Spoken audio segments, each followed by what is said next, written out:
ایک بار ایک خاتون مجھے بتا رہی تھیں کہ میرا جو شوہر ہے جب سے ہماری شادی ہوئی ہے وہ مجھے بہت زیادہ کنٹرول کرتا ہے۔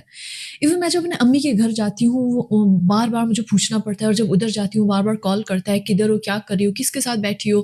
کب واپس آؤ گی، کل کو تم نے واپس آنا ہے۔ نہ صرف یہ بلکہ وہ کہتا ہے کہ تم نے جو بھی کرنا ہے تمہیں چاہیے میری امی سے پوچھ کے کرو، یا اگر کہیں شاپنگ پہ جانا ہے، کہیں جانا ہے تو میری امی کے ساتھ جایا کرو۔ ایون میں جب اپنی ذاتی شاپنگ کر رہی ہوتی ہوں، مجھے ایک ایک چیز لسٹ کرنی ہوتی ہے، اور اس کے لیے وہ مجھے پیسے دیتا ہے اور بہت کم دیتا ہے، اور پھر مجھے کہتا ہے کہ you have to go with my mother,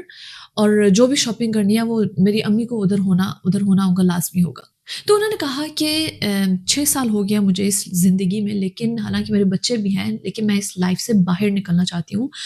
اور میں نے ابھی تک ان کو نہیں بتایا، لیکن میں چاہتی ہوں کہ میں ڈیورس لے لوں۔ تو جب میں نے شوہر سے پوچھا کہ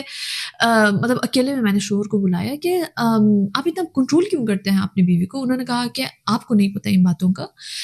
میرا کافی کنٹرول ہے اپنے لائف پہ، اور میری بیوی کو آج تک کوئی شکایت نہیں ہوئی، so everything is going fine, اور میں ایسے ہی کرتا رہوں گا۔ کچھ مرد حضرات کو یہ لگتا ہے کہ اگر وہ بہت زیادہ کنٹرول کریں اپنے وائف کو تو ان کی لائف بہت اچھی ہوگی، بہت پریڈکٹیبل ہوگی،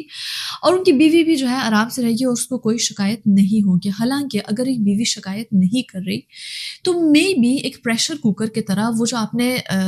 پریشر کنٹرول ان کے اوپر رکھا ہے وہ جمع ہوگا اور اچانک سے پھٹ جائے گا۔ آپ کو اس چیز کے بارے میں بھی سوچنا چاہیے۔ اور پھر جب 5 سال بعد 10 سال بعد وہ خاتون آ کی شکایت کرتی ہیں کہ میں اب اس رشتے سے نکلنا چاہتی ہوں، اب بہت ہو گیا، تو وہ آدمی حیران ہو جاتا ہے کہ تم ایسے کیوں ہوئی ہو، تمہاری بہن نے تمہیں کچھ سکھایا ہوگا، تمہارے کزن نے تمہیں کچھ کہا ہوگا، تم نے ڈراموں سے کچھ سیکھا ہوگا۔ حالانکہ یہ وہی ان کا جو بیہیویئر تھا اتنے سالوں میں، جو کہ بیوی نے کوئی شکایت نہیں کی، وہ اچانک سے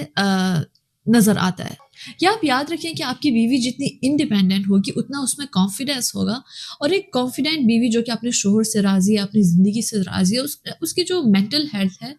وہ بھی بہت اچھی سچویشن میں ہوگی، اور آپ کا جو مینٹل ہیلتھ ہے that directly depends on your wives mental health. اگر وہ غصے میں ہے، اگر وہ پریشان ہے